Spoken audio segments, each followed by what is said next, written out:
Hi, Jodie. Really good to have you on board. I think we've been trying to get you on board for a long time. You are a face and a name in the edtech world. So, it's really good to have you, on one of these fireside chats. Great to be here. Thanks, Nick. As I said, you've been in the edtech market for a while, and like I say, one of the faces of the edtech world, I would argue. But for those people who aren't necessarily as aware of your name and what you've been up to, do you want to just give us a bit of a background of where, what, and why education is so important to you? Yeah, absolutely. So my name's Jodie Lopez, aka the EdTech Ninja in the UK, and I'll hopefully come on to why that name has stuck. But I have a quite varied background, so I've had over 40 odd jobs in my life, and all of it is culminating in what I do now. So I have a background in teaching, so I was a primary school teacher. Won a number of awards for my use of technology, which was mostly by accident. It's not a specialism I thought I had, but I think being blind in one eye led me to use it so much that I then was doing things that other people weren't. And I was then also using technology to find ways for my children to get through any barriers they had. And so it kind of naturally snowballed from there. So did a number of years teaching in Southeast London and East London. Prior to that, I'd done other jobs involving childcare, from kind of teaching assistant to nannying to tutoring, running holiday clubs and all sorts of different things. And also, I'd worked in lots of customer service and sales jobs.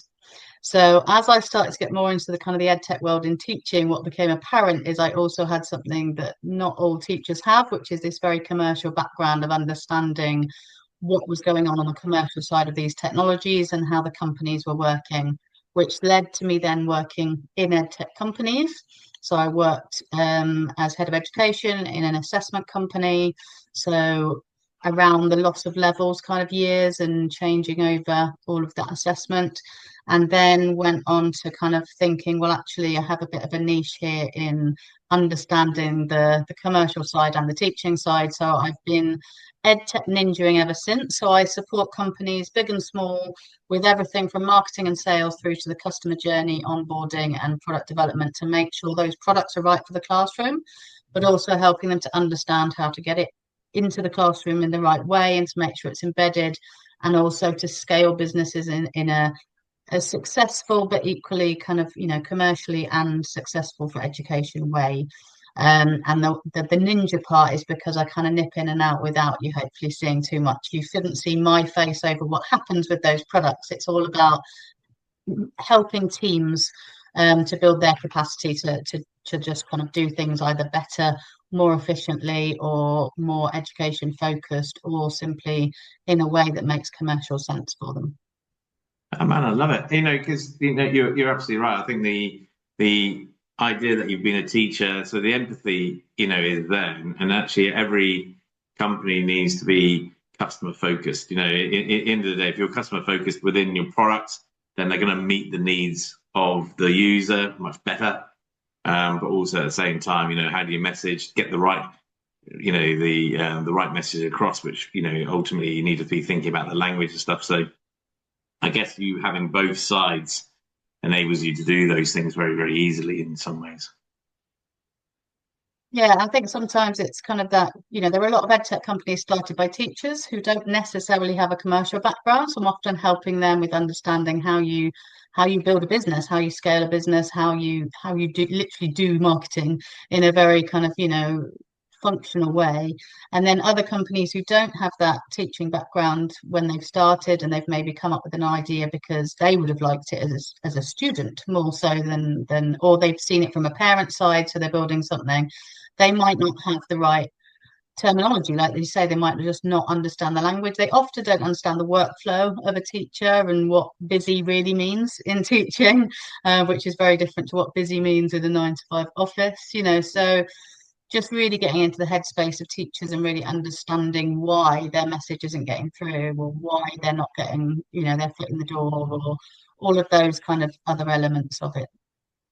Okay, so coming back to the sort of ed tech messaging, where do you think it normally does fall foul? Where because there's a number of companies as you would have engaged with as well, where you sort of that, they feel they have the right product, they've got the right product fit, they've got good retention when they get a customer, but getting that I suppose that message out there that they have a solution which is strong, and can meet the needs and drive value within the school. What do you think is normally the thing that's missing with regarding that sort of messaging? I mean, it's usually as simple as that message isn't there. You know, it's it's often a combination of kind of trying to do things like your competitors so that you're all kind of, so it's obvious that you're a comparison to them, but in a way that then muddies it so much that they all look exactly the same. Or you're trying to be so different that no one really gets what you're even doing. So often when I'm looking at it, it's not some magic formula that I have. It's literally looking at it as someone who's not close to it. Because when we get close to things, we start to talk about things that actually don't tell people anything if they don't already know everything about the product. So if you're 10 years into something that you've made, you're really excited about this feature that your dev team have spent the last 6 months working on. Everyone's getting more and more hyped about it. It then comes out, you're really excited, you want to put it all over the website, but it doesn't really actually mean anything to anyone new to your product. So lots of these things get added over time, so then it's just all this kind of, there's this feature, there's this feature, there's this feature, and it pulls further and further away from what is it, what does it do? And what I see a lot is just no explanation of who it's for. I will sit through whole pitches sometimes because I get pitched to a lot, and when I was a teacher I got pitched to a lot, and I will happily sit through a lot of pitches, but oftentimes they'll tell you that nothing else does this, but they still haven't even really defined what this is.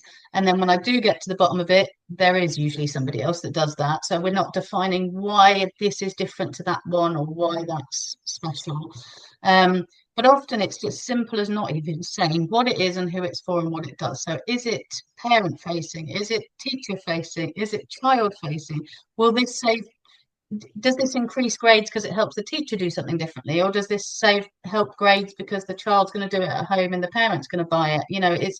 It's often as simple as that, is that you're simply not telling us what it is, how it does it, who it's for, who gets a login. Is this going to be for the whole school? Is this, that level of detail and information is usually kind of part one of fixing messaging. And as an example, there was a client I worked with a few years ago who was really struggling because he was just on his own, making all his sales, brilliant product, brilliant service. Everyone loves it who gets to see it. But it was just him knocking doors, and trying to get through. And I was trying to help him to be able to get that message onto his website. And within a week of us just tweaking some messaging on the website, there wasn't a big redesign. It was literally changed the blocks of text. And the following week, he had 2 sales come directly through the website with him. He didn't have to pitch. He didn't have to talk to anyone. They literally came through with an order form. And that is the power of just writing down what you do in the way that you would say it in person, instead of trying to be, I need to write a website. No, you just need to say what you would say, but write it down. It's often that simple. Yeah, and do you find then that there is a lot? I suppose it's because people obviously love what they've created. People see it as their babies and go, "Oh man, this is so precious to me." But do you find that there's too much talk about, based on what you're saying, too much talk about the sort of functionality almost, rather than what it's going to do for you? So I think there's a lot of people who like to share their homework almost. That's the way I call it. Where they basically like to go, "Look at all the things I've done." And you go, "Amazing. Now tell me what it does." Yeah. So do you think it's that sort of type of scenario? Yeah, exactly that. And I use the baby analogy quite a lot because I call myself a bit of the Gordon Ramsay of education without swearing, in that I'm very brutally honest. I'm practical and honest, and I will just tell you that I think this bit's rubbish or this bit needs to change. I don't think there's any value in wrapping that up in flowery language. I just have to tell people, when I give you a report that tells you everything's wrong, that doesn't mean there's nothing right. But my job is to come here and tell you what's wrong, because if you don't fix that, you don't make the money, your team gets made redundant. It's as simple as that. So you know, I do have to tell people their baby's ugly quite a lot, and that's, you know, that's hard, and people need to be ready for that. Um, but it's useful because I know their babies aren't ugly, but if from the outside people are thinking that they don't understand what's going on, then that's really tricky. Um, but the other analogy I use for what you were saying as well is if your website is like a CV. I've done this, I've done this, I've done this, then I've done this. And it's just a list of another feature, another thing we made, another bit we added, another change. Um, that's not powerful. It's not exciting. That's, you know, you don't see that in a 30-second TV advert. So it's making your website be the 30-second TV advert. You know, you don't have the John Lewis budget for the Christmas ad, but you can story tell and you can get a message across as quickly just by really simplifying down to what it is you do, who is it for, why should they love it, and what's it going to do for their life, what's it going to change. Yeah. And when it comes to sort of going to the next phase of that and sort of proof and evidence, you know, what do you find at the moment in the, you know, so as an example, you know, AI is banded everywhere at the moment. You know, everybody's on the AI truck, as it were. Do you think it's true? Do you think everyone's got AI? Do you think, or do you think we need to be a bit more transparent about that and a bit more clearer, or evidence it maybe? I think there's definitely a need for transparency across EdTech, and this is a commercial need as much as it is you know, a need for teachers and schools to know what's happening with data and information. And there's a whole bandwagon soapbox I have about that around kind of just, you know, I speak to data protection officers who have schools who want to buy a product. They're sold, they want it, but they can't get the information they need to say it's okay. So there does need to be a lot of transparency across all things. And that was even before AI came into the mix. So now you add that in, then there's huge issues around the transparency of what's happening with data, with information, how AI is being used. And I think there's two sides to it. There's kind of one side, which is the transparency about, you know, what data and what information is being used, what models are being trained on what and who, and especially where students are involved. But then there's another kind of side to kind of AI use, which is the, you know, the claim that this is everything's AI powered, which actually sometimes it's kind of, you know, it's maybe more machine learning or essentially a huge branching database behind the scenes, as opposed to kind of, you know, it's not really generative AI, which is not necessarily a bad thing. All of those things are fine in the right place, but you know, there is a need sometimes for it to be very kind of generative AI use to give that flexibility of some of the products. But then other times you don't want that. You don't want full AI. And I think sometimes actually saying that you're AI powered can put people off, because if you're not opening it up to the full generative AI internet, then actually people might be more likely to buy if they realize it's actually just doing a really kind of machine learned pattern that is very, very highly trained and very highly personalized. So I think transparency needs to happen in both of those areas, the data protection side and the commercial side of kind of what is it that you're actually doing with AI that is useful. But the main thing, I think, for teachers, again, coming back to messaging, is that what is the purpose of saying you're AI? You know, that has to be, you know, does this need to be part of the sales bit that we use AI? Well, you know, for a lot of people who are early in their AI use and using AI as teachers, it might be that they're using AI to build a lesson plan quickly. So what you might be triggering is the thought of, oh, you've used AI to build it. Well, why should I pay £2,000 for it then? Because you've just told them, are you telling them you're just cheating? So I think often that message is misunderstood as much as it is misused. So I think, again, it comes back to, is the AI doing something different? If it's not, they don't really care that you're using AI, other than when they get down to the grass weeds of a contract level of making sure that their data is being kept properly. What are you saying that your product does with it, and why is that important to what you're doing? Yeah, no, I tell you, you know, AI is effectively a tool, isn't it? It's not really it's not a product, and well, it is a product, so right, if you are using ChatGPT to create a, you know, particular document, I suppose it is then that point at that point, you know, a product. But ultimately AI is a tool, and like with all tools, it could be the AWS for the cloud or whatever it might be. Fundamentally, you're going, is it the right thing to use for this particular purpose or this particular problem? And so, yeah, I agree. I think the way it's banded around, and I think that sort of leads to the next question I want to ask, really, which is, regarding that sort of messaging, there's a trust factor. And I remember talking to, I was talking to Kathleen, who basically does a bit of PR and things. And we're basically, it was one of these fireside chats again.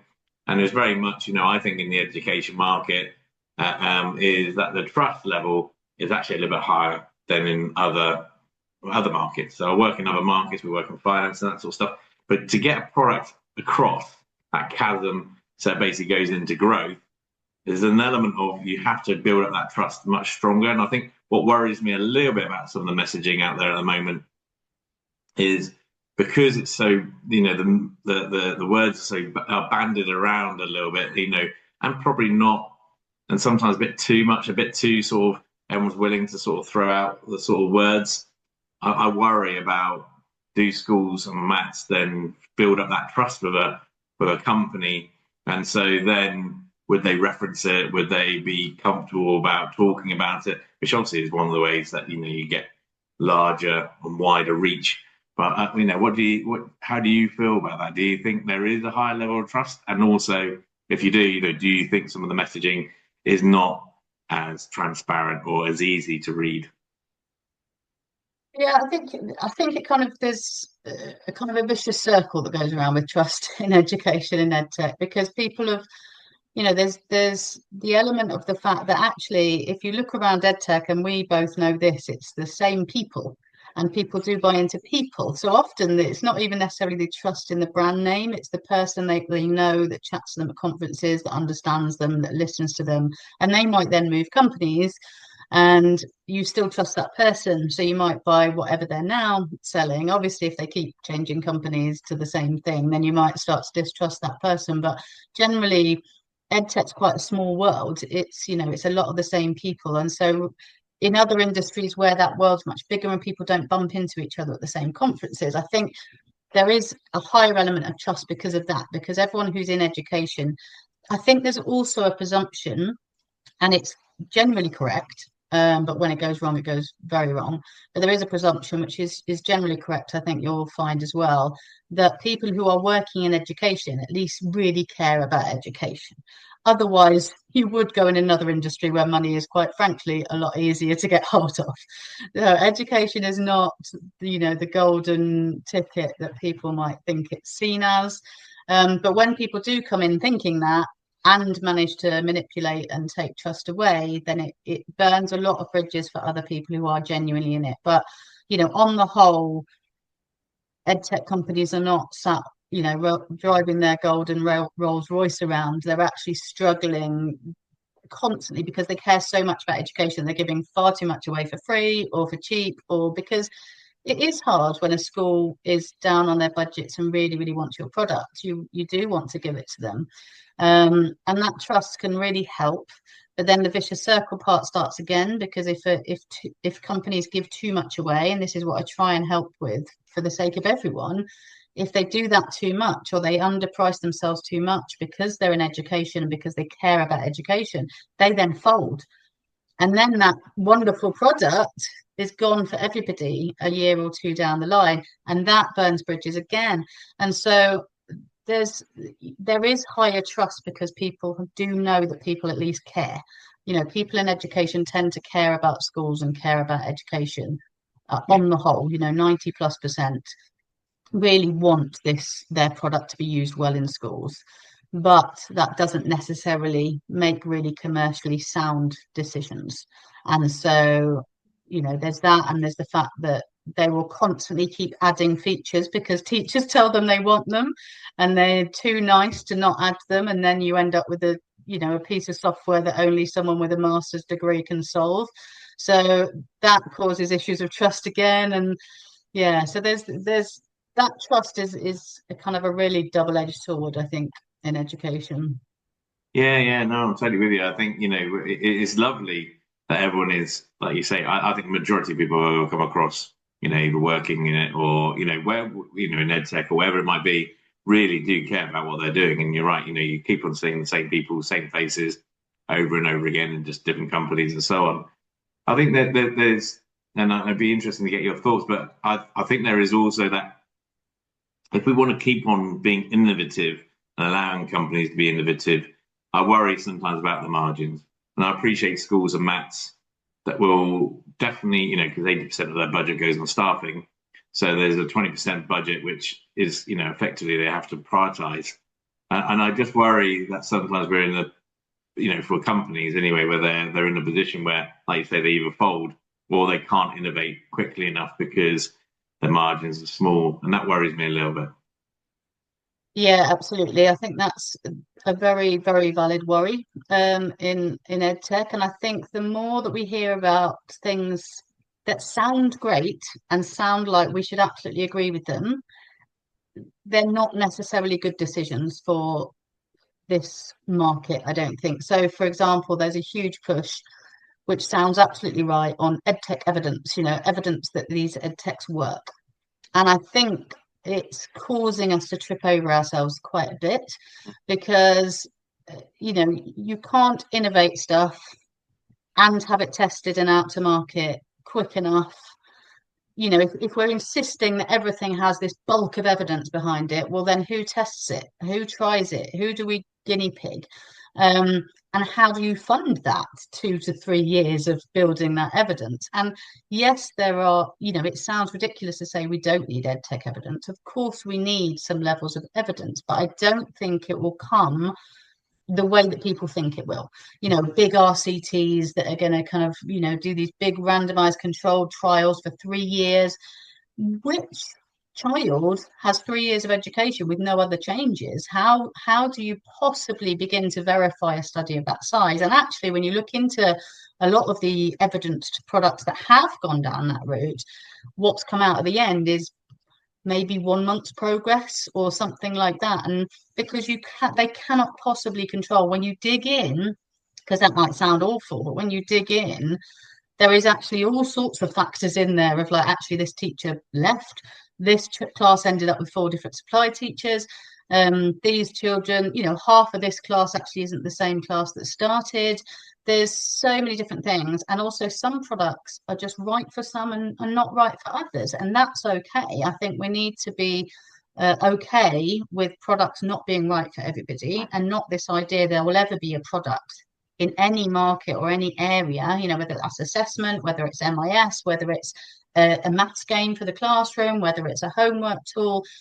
I don't think we will ever hit a point where all or any could work for everyone. Like, absolutely not. So I think we need to embrace a bit more of the idea that actually there needs to be choice, there needs to be innovation, there needs to be space for innovation. And I think we need to be much more focused on the evidence that it has been built with the right pedagogical background, it has been built with the right data protection in place, it has been built with the right cybersecurity in place, it has been built with the right tools that fit schools and all those kind of things. But the idea that it must improve grades, which, if you think about a lot of EdTech tools, that wouldn't even be, how can they possibly be in control of that on their own as a tool, even if they are the biggest, best maths app that's ever happened? If that alone could move a child 3 grades, well, then where's the teacher gone? Because in any classroom, the teacher's going to be doing the majority of the work, and this might be the best thing. And what I find is, if you give the tool that makes the teacher excited, and if you can find tools that teachers go, oh my goodness, this works, because they know as a maths teacher that this is the best maths, it has the maths bang on and the children are engaged with it. If they are passionate about it, they will pass that on to those children, and the children will therefore love it, and the parents will get on board, and that all works. But it's the teacher's passion for that product that works. And so if people focused on getting the teacher passion instead of trying to get a tick list that says how many grades it went up, I think we're just focusing on something that doesn't. And also, a lot of EdTech, what it does is stop the teacher taking 30 books home to mark. They just have to log into a piece of software instead on their laptop for 5 minutes at home and check what the assessment did. It's efficiency, it's time saving, it's workload reduction, it's being able to do the same thing every year for the same class instead of having to do everything, printed out. It's saving paper. These are the things that no one's trying to track with these EdTech evidence programs, but actually are the reasons why most schools buy the tech. Yeah. They've brought in great teachers. That's the most expensive cost, and rightly so. Hired trained professionals don't then say the £200 piece of software has moved them up 3 grades. It's. I think we get ourselves into a circle of then EdTech thinking it's bigger than it is, and not centering the teacher as it should. And I think then we leave teachers in a situation where they're thinking they should outsource to the EdTech instead of using it to benefit them to be in front of their class doing all the things they need to do and giving them the time and the energy and the hours back and whatever else. I don't think we can ever evidence EdTech in the way that it would make a huge difference. However, I do have an idea for a solution now that I've presented the problem. I think we need to be a lot better at evidencing best practice across schools, not just here's a great school doing everything brilliantly. I mean, I judge for the teaching awards in the digital transformation category. I see amazing EdTech going on. I see embedded technology that is working so well and changing things, but that's because the teachers and the visionary in the school has brought everyone on board with them across the teaching staff. And I could drop any technology in with them. They will make it work, or they will tell me it doesn't work at all. And if they say it doesn't work at all, it really doesn't work, because they will find a workaround for anything. These are people who have embedded it. But all too often, we only see them when they've hit that success. What we need to see is, what did that look like in year 1, then year 2, then year 3, then year 4, then year 5? What decisions happened? What infrastructure came along the way? Who within the staff was pushing it? How did we get the last gaggle of people on board? How did they lead forward? What else was in place? What practical things? What did that budget look like? Which doesn't have to be massive. I used to, when people were looking at what I was doing in my school and going, oh, well, she must have a huge budget. I absolutely did not. But every decision was really careful. I was given the time to make good decisions. And that's what often we don't see in schools, is teachers being given the skills and the time to make decisions. And that is, I think, why we're falling back on the idea of, well, the evidence needs to show me, the EdTech company needs to show me a piece of paper that says theirs works. There is no piece of paper that says theirs works in your school. That will not exist unless you have tested it in your school and you've pushed it forward and you've got all the infrastructure in place. So we need to be seeing, okay, so what did a school like mine do to make it work? Yeah. And because there is no school who has gone on that journey in EdTech and turned back. That doesn't happen. We know EdTech, when it goes in, works. But it doesn't start from drones flying around. It starts with little choices and little things. Oh, no, I totally agree with you. That's great. I think you're right. Measuring the objective almost,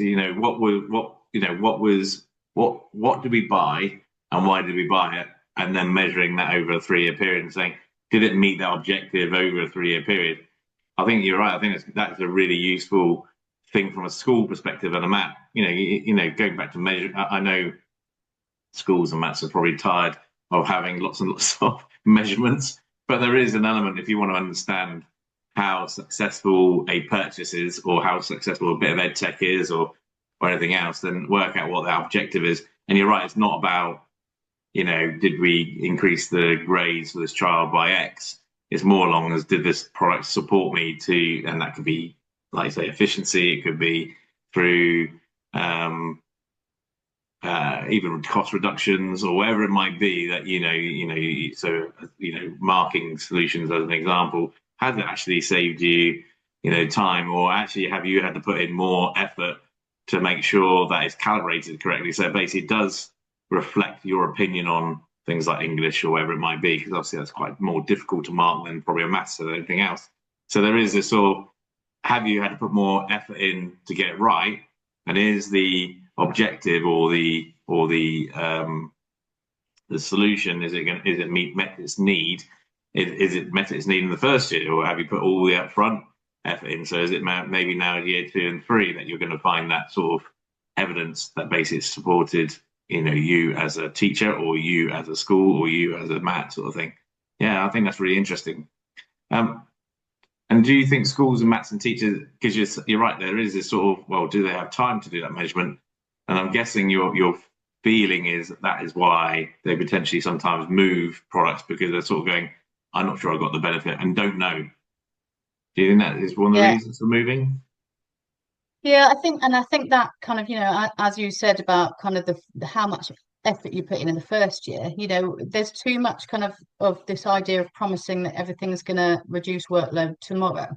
No, Yeah, the first year is going to be much harder. And I think because it doesn't always show the benefit after 1 year, then another product will come along and say they can do it better, quicker. And actually, usually, I mean, when I worked in edtech companies, it's one of the most frustrating things, and I see it time and time again with edtech companies I work with now, that people are leaving them for a product that does something that they also do, but their customer didn't realize they do it. And that's it's another vicious circle, because if you showed a customer on day one everything the product can do, they'd be so overwhelmed they'd do nothing. So you mhm, have to start simple, but then often there isn't time built in to see, okay, I've learned that first bit, what's next? So a year in, you get to the point where you should be learning the next step and moving on and doing even more. But you've had a year of feeling like you've put everything into this product and not got as much out as you wanted. Someone else is promising you something else, probably with a starter offer to reduce your costs as well. And you think, great, I'll hop onto that. What that's causing is a vicious circle of teachers who are tired of learning new products every year. They don't get to embed any. And it's giving time that is often the key to a lot of these things, so that people aren't getting fatigued by learning new tech all the time, yeah, but they're given the time again. Most schools will only put time into the CPD, into the inset for the brand new thing they've bought, instead of giving the same time again next year to the thing they bought last year to see how they can even improve it for next year. If they believe that, if it does even vaguely what they bought it for, don't give up on it because you think it doesn't do a certain thing, because often it does it. It might do in a slightly different way to the other product, or it's a slightly different workflow, but it's usually doable. Or you might need to customize something with the company, but it's nearly always doable. But schools leave because of that, and because there isn't much time given to CPD on tech anyway. If you're constantly using it to learn a new thing, a new thing, a new thing, a new thing, teachers will always feel like they're failing it, that they're not doing enough with it, they haven't got enough out of it. And then you create a system where they're looking at the next ed tech thing and they're so overwhelmed by the buttons are in a different place. I have to click something that's called something different to the other one. And they're actually minor things. Nearly every assessment platform is essentially the same. It essentially does mostly the same thing. Slight differences. They will tell you they're vaguely different. Some will tell you they're wildly different. But essentially, they all have to get the same information out to put into the same sort of MIS output. So yeah, they're all essentially doing it in a way that works in some way. So yes, you might find one works for you, but don't keep changing it. If you thought that the output you saw in the original pitch worked for you, don't, don't throw good money after bad by thinking, oh, I'll jump to this other one, because your teachers will get exhausted. They will forget, they'll get confused. The ones who were doing it well, use them as best practice instead and keep moving it along. Because I see this fatigue time and time again, and it really upsets the companies as well, because they're losing these customers having put their effort in a lot in the first year as well. The effort for a company in the first year is way higher than in the ongoing. So mm, they put all their effort into the first year. And that's why a lot of companies are struggling, because they're not getting that 3 year benefit for them either, of the same customers that they're not having to do all the initial onboarding with, and the initial cost of the sale and all of that. So they're constantly, the leaky bucket of the retentions dropping and dropping and dropping. And, that's partly something they can fix with better onboarding and better messaging. But, there is a real culture issue in schools of just jumping platforms, jumping to another one that does, another maths platform from that last maths platform, jumping the English platform to another one. Actually, it's about embedding and taking time. And an example of that from my school was we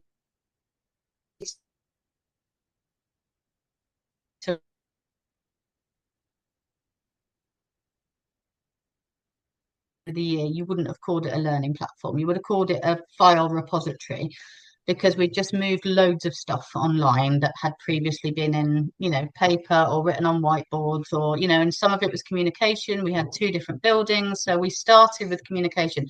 And this is the thing about rollout. That was my choice as ICT lead, to choose communication between staff first. I did the same learning platform in a different school. I started with a completely different thing. You must start your rollout with what your need is, and then build up when you've got something as big as a learning platform where there was 100 odd tools we could have used. We started at communication, we moved on to files, and the first thing we did at the end of the first year was write all our reports through it, so that people didn't have to pass a key around, which is potential data loss, and also meant if the PE teacher hadn't finished with your class yet, you didn't get it back to do the next thing, or the art teacher didn't get to do their bit next. So people loved it, because the PE teacher could go through 600 reports without that teacher having to wait or hand over, or them having to wait for the class teacher to finish. So they loved that, and that was the first thing we did that was a kind of a big, we're all going to do this year. And that was at the end of just a notice board and some files that went online. And at the end of that first year, you wouldn't have told me that was a learning platform, because the kids were only just starting to log on to it. There was nothing set up for them. It was just a place for files. But in that one first year, we spent £2,000 on the learning platform. We saved £5,000 in paper and ink. Year 1. Good return. Was it a learning platform yet? No. But by year 3, that was a learning platform, because we'd got people on by making them something that they wanted to go on for them. Then we started to drip feed in, and look what you can do for the kids. And it just snowballed. And when I left that school, you know how it is a few years after you've left, especially for ICT coordinators, most things have now dropped off, because people, if there's one person leading things, then it can change. And so the true. head teacher changed, and then the trust changed, and so all these changes came in, and the one thing that stuck was that learning platform. The head teachers, people wanted, there were people who came in and didn't understand and wanted to get rid of it, and the staff was like, no. And when I tried to bring it in, they were also no. So that is the transformation that just happens by the correct onboarding process, and not giving up after a year just because we didn't have a fully fledged, exciting looking learning platform yet. Oh man, there's loads of lessons in there. I think you obviously got it across in the learning, because ultimately lots of people were using it. And, you're right. If you basically, it's like you sometimes see in schools where they have one MIS manager, and you go, does anyone else know how to use this? I do all the work, and you go, well, when you've gone, no one's going to be using that bit of software, because you've got to get it out there and spread the word that this is where the benefits are. And so there's an element of messaging inside schools and MATs, which is just as important as it is for companies. I quite like the, it's always, we sometimes talk about it as well, where companies and schools and MATs need to work a bit more like in partnership, and there should be a little bit of rub there, like every partnership. How we're going to improve, and rather than just waiting to the end of the year, as you was talking about, and saying, right, actually this other product over here might give us that level of service or meet our needs better. It might be the case. They should go back to the companies and say, look, at the moment this isn't working for us. That we're not getting the benefit of what we felt we were going to when we first purchased it last year. Going back to your point around measurement and the objective piece, you sort of go, it's not working. What are you going to do about it? How are you going to help me? And like you say, probably in some cases it does do that. We haven't told you yet. Or, do you know what, you're right. There's something there. It just needs to be tweaked, or whatever it might be. Or even maybe we need to wrap around a service to help you, drive towards that objective. Or, it could be anything really. But, try, all the schools and MATs who listen to this, just go back to your supplier, work like a partner, and go, this is what I need. This at the moment is not giving me everything I expected it to give me, rather than just straight away walk away and go, actually, I'm just going to go to this other company instead.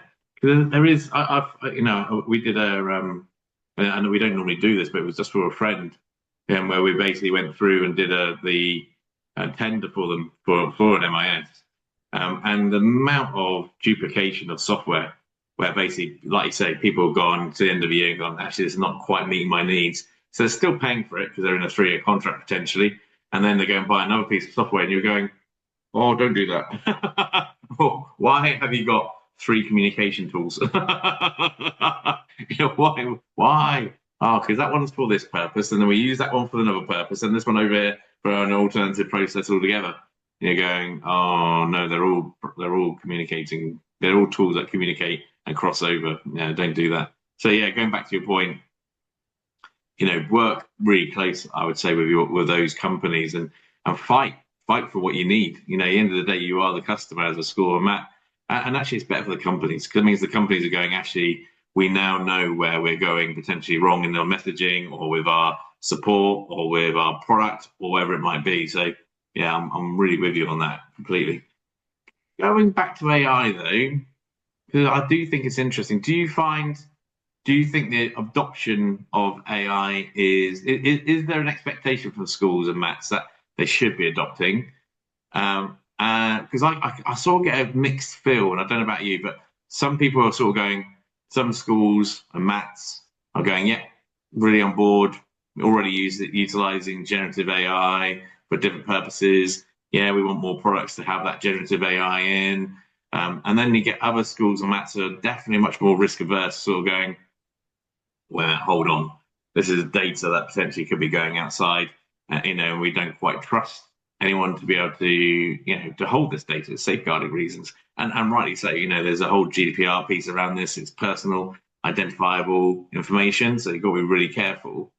What's your view about that? I know it's quite a big, broad question, but what do you think about that whole sort of adoption of AI, new tech, I suppose? And do you think there is a mixed bag, or do you think people are generally on the same path?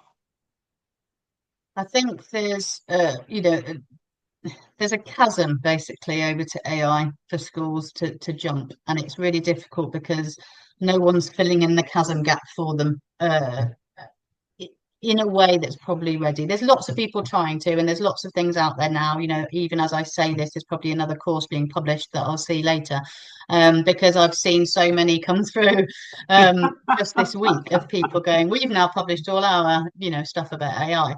But there is also, even as I alluded to earlier, this problem that a lot of the issues that are happening with AI now is actually just 100 times the problem that was already happening with EdTech as a whole already, which is only about 10% of schools have got really well embedded EdTech.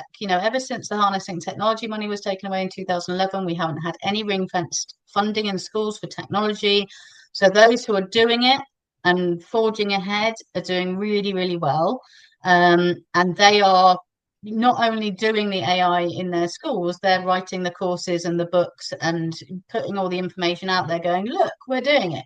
But these are the year 5 people, as I talked about earlier. And I always think of like a pyramid of, there's always these people at the top doing really, really well. These are our top 10%. And the DFE have done various research, and there have been worldwide research, and it's about 10% of schools in the UK who are what would be considered embedded with technology. They have all the infrastructure, they have staff who feel confident on it, which is huge. That alone is huge, to have confident staff, and that takes it takes a strong leadership to bring your staff along with those things in a way that makes them confident to try things and use things and to question things. The reason they're asking for other people to feed them evidence is because they don't feel that they've got the right questions in them, because they don't understand it. And that's been happening with EdTech for many years. And so you've got this 10% at the top of the pyramid. And then the idea is we're showing these people at the top to the people at the bottom as if they're going to jump all these levels of the pyramid, when what we need is for the top people to kind of inspire the next people to come up a level, and then that level to inspire the next people to come up a level, and all the way down. And we need to be able to give people what their next step is. You know, you don't take a child in year one who's struggling with maths and show them Pythagoras in an attempt to get them there. Look, here's a kid who can do Pythagoras. Well, that's great. I haven't got my number bonds sorted. Like we are far too much about showing an end, like, look how great it could be. And I've been absolutely guilty of myself. I've stood at conferences and shown them my learning platform after 4 years. I didn't show them it after year one, but I've always built into my talks the reality of that journey, and how it did take me a year and a half till I got everyone on board. And the thing that got everyone on board was a snow day. Suddenly everyone could log on to check if the school was open, who couldn't log on before and didn't know their passwords for that before. So everyone suddenly had their password on snow day, and that's when I knew I could take off. So schools need to be looking for those things and checking for those things, and going along that journey. And we cannot expect those schools who are already struggling with EdTech to suddenly jump to AI. Yeah. If we do run a risk of them falling down the chasm, and kids' data falling down the chasm, and staff data falling down the chasm. So it really pulls me back and forth, the idea of kind of going, everyone's got to do AI. We do have to get everyone on AI. We do have to get everyone along the EdTech journey, full stop, because we cannot keep ignoring what's out there.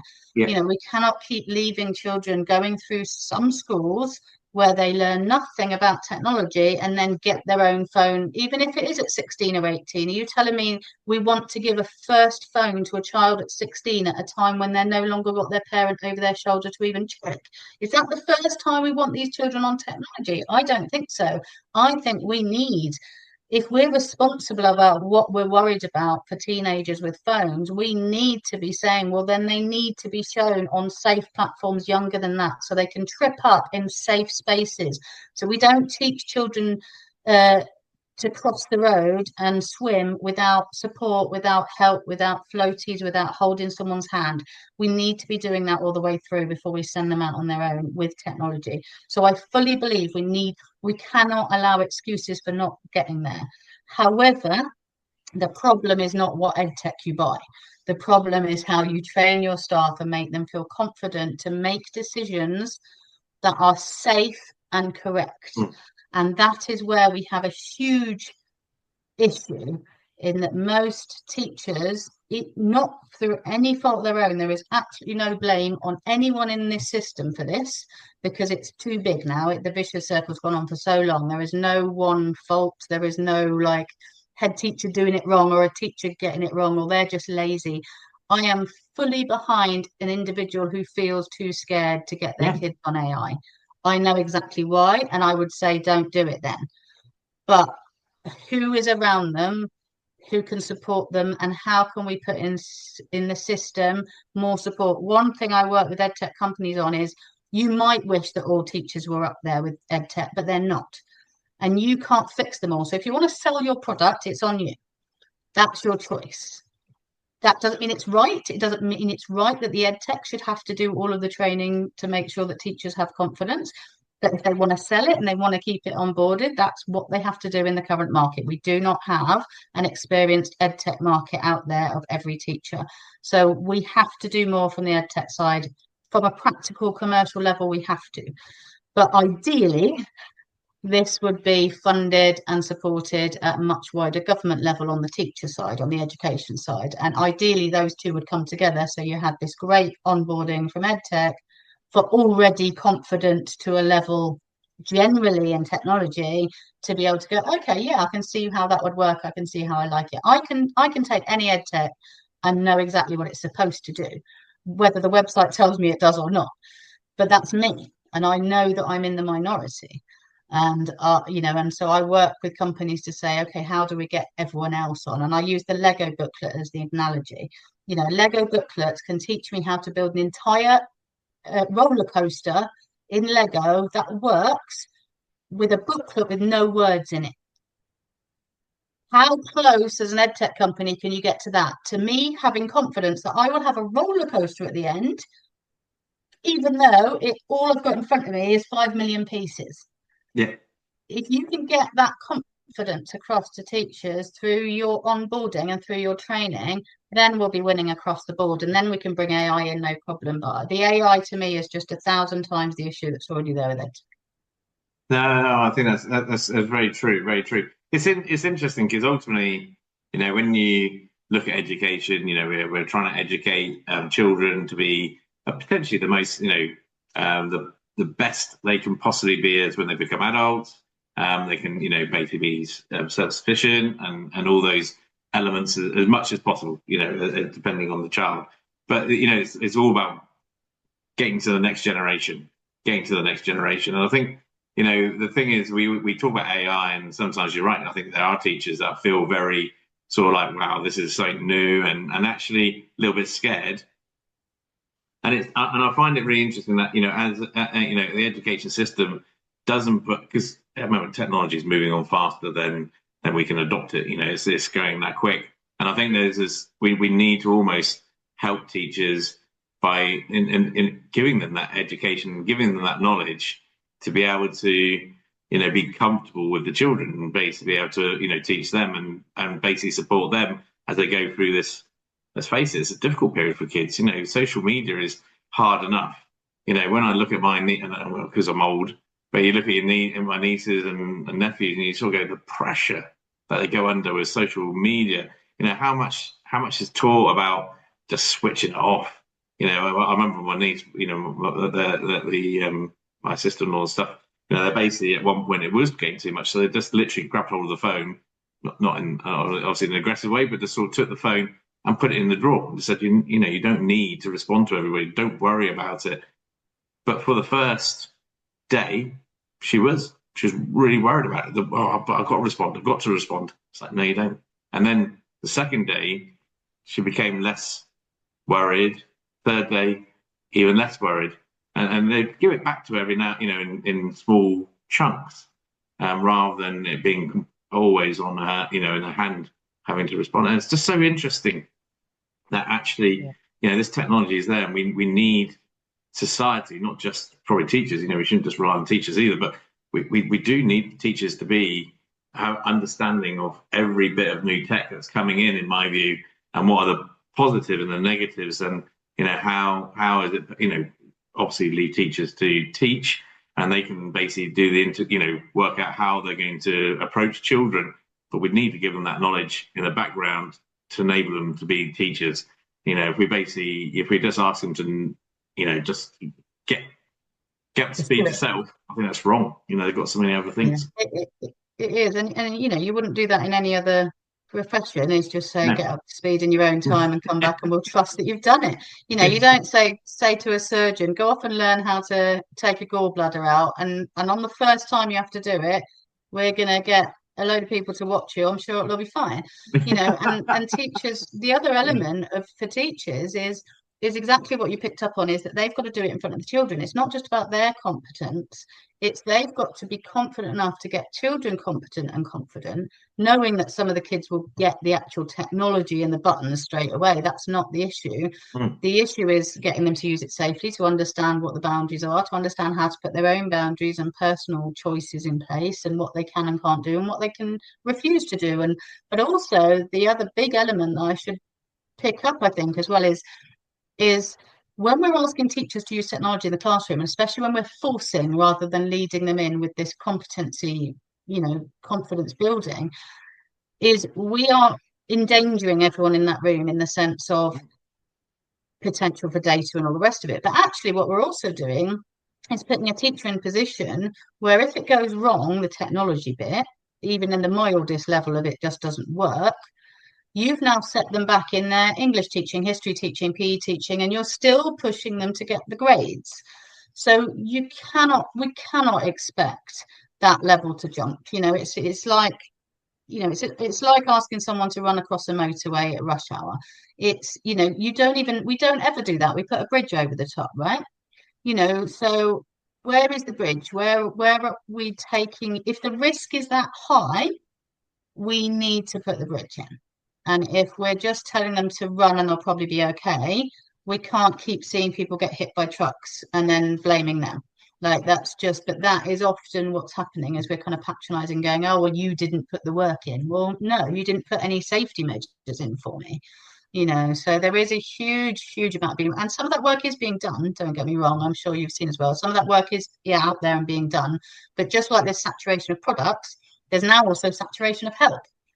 And which is the right help person to go to? Is this person? We have to trust that consultants who've written stuff on it do know what they're talking about. There's a huge element of trust in that learning chasm as well. And sometimes, you've got to be careful, because ultimately it can also be, when somebody writes a book or writes a piece or a blog, whatever, it's normally from a particular perspective, and rightly so, you're sort of going, this is what Edtech should do, or what companies need to consider, or whatever it might be. I worry that sometimes that can be looked upon a bit diluted, in the sense of, if it's to a teacher, then it needs to be for a teacher. Again, I'm not going to tell a teacher how to teach. I'd be silly to do so. So there's an element of, if you're going to point something at teachers, it's got to be, again, about the fundamentals and the background, and enabling them to go, right, this is how I'm now going to take that knowledge, and this is how I'm going to adapt it. Because absolutely, should they be, they're the professionals when it comes to how to present that back to the child. Yeah, so I do think it's interesting. I'm really conscious I've taken a lot of your time, Jodie. So I'm going to ask you 3 questions, which I hope don't just suddenly come out, oh my God, and now I've got to think out of the blue. If there were 3 things that you would change, and that you would like, and it can be from government or from edtech companies, what are the 3 things that you would go, right, these are the 3 things I want everyone to understand? I've probably touched on all 3 already, so I'll recap them, I guess, as a kind of a summary. So from Edtech's, aim for the Lego booklet of clarity in your onboarding.